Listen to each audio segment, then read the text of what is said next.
দুর্গাপুরে বিজেপি বিধায়কের নেতৃত্ব আজ বিক্ষোভ হলো।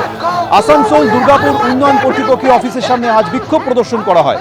দুর্গাপুর পশ্চিমের বিজেপি বিধায়ক লক্ষণ ঘড়ুইয়ের নেতৃত্বে এই বিক্ষোভের ডাক দেওয়া হয়। গতকাল ফর্ম 7 জমা দিতে বাধা দেওয়া হয়েছে, এমনকি বিজেপির ওপরে হামলা হয়েছে, এই অভিযোগে আজ বিক্ষোভ হয়। দুটি ছবি পাশাপাশি দেখছেন, একদিকে দুর্গাপুর, অন্যদিকে মগরা। দু জায়গাতেই বিজেপির নেতাকর্মীরা আজ বিক্ষোভ করলেন।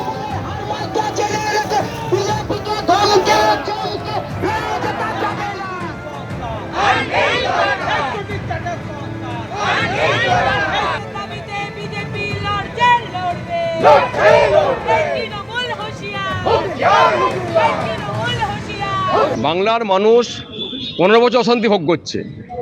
বাংলার মানুষ প্রতি সন্ত্রাসে কবলিত হচ্ছে। বাংলার মহিলারা প্রতি ধর্ষিতা হচ্ছেন। বাংলার শিল্পায়ন বন্ধ, বেকাররা কাজ পাচ্ছে বাইরে চলে যাচ্ছে। বাংলা জুড়ে এসআইয়ের 7 ফর্ম জমা নেওয়ার কথা ছিল। 3 ধরে এসডিও কাছে গেছি, আজকে আসুন, আজকে হবে না, কালকে আসুন, পরশু আসুন। কাল ডেট দিয়েছিলেন, ডেট দেওয়ার পরে আমরা যাই অফিসের ফর্ম 7 ফর্ম নিয়ে পরে আগেই দেখতে পাই তৃণমূলের গুন্ডা বাহিনী, সিপিএমের গুন্ডা, এলাকার কুখ্যাত মাফিয়ারা, যারা বালি মাফিয়া, কয়লা মাফিয়া, যারা কারবার লোহা কারবার চালায়, তারা রোহিঙ্গারা, তারা পুরো গেট জাম করে এসডিও গেটের সামনে তৃণমূলের পতাকা লাগিয়ে দিয়ে পরে তৃণমূল নেতারা ভিতরে বসে থেকে ইনস্ট্রাকশন দিচ্ছেন।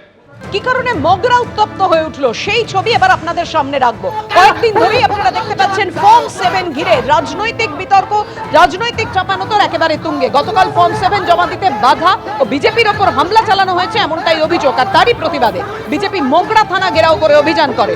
পুলিশ বাধা দিতেই ধস্তাধস্তি বেঁধে যায়, ব্যারিকেড ভাঙার চেষ্টা পর্যন্ত করা হয়।